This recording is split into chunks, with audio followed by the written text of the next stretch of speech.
त्यांना बोलणाऱ्या डॉक्टर बाबासाहेब आंबेडकरांचा, भारतीय संविधानाचा, भारतीय लोकशाहीचा, RSS मुर्दाबाद, मनुवाद मुर्दाबाद, संविधान जिंदाबाद, लोकशाही जिंदाबाद. सुजातदादा आता आपल्याला मार्गदर्शन करतील. त्यानंतर सुद्धा इतर नेत्यांची भाषणं होणार आहे, कार्यक्रम चालू राहणार आहे. त्यामुळे सुजातदादाचं भाषण झाल्यानंतर सांगायचं नाही. सुजातदादा आता आपल्याला या ठिकाणी मार्गदर्शन करतील.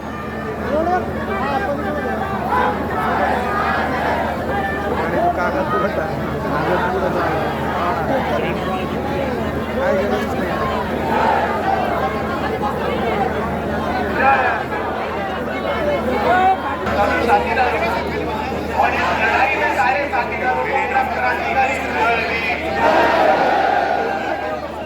भाइयों, मैं आप सभी का बताऊं कि आप ऐसे ऐतिहासिक मोर्चे में शामिल हुए कि भारत के इतिहास में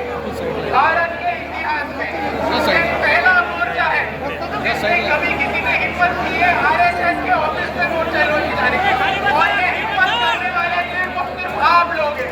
और इसीलिए मेरे को भाइयों, हम सबको समझना होगा कि हम आज यहाँ पे मौजूद क्यों हुए और इसकी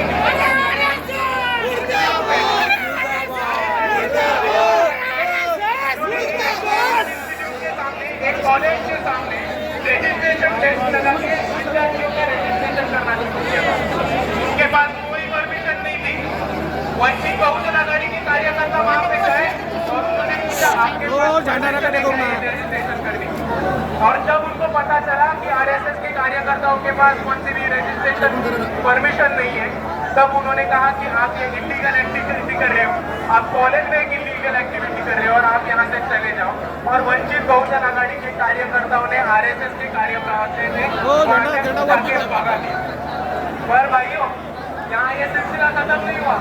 वंचित कार्यकर्ता थे राहुल मकासरे, यहाँ के RSS के मनुवादी लोगों ने भाजपा के सरकार के लोगों को पकड़ के, पुलिस प्रशासन को पकड़ के राहुल मकासरे पे नॉन बेलेबल ऑफेंस ये दर्ज किया गया है.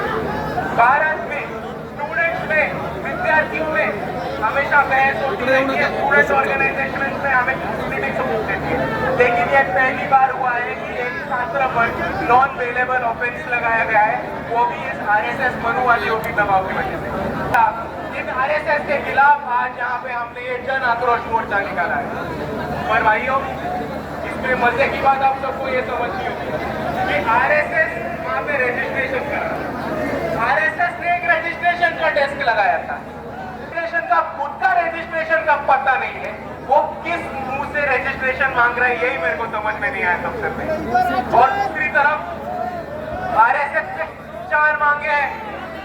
RSS से हमारे कुछ अहम सवाल है कि अगर आप छात्रों का रजिस्ट्रेशन ले रहे हो, अगर आप का रजिस्ट्रेशन ले रहे हो, तो हम ये डिमांड करते हैं, हम ये मांग करते हैं कि आप इस देश में भारत सरकार से रजिस्टर्ड हो या नहीं, ये हम सबको खुलेआम बता दो.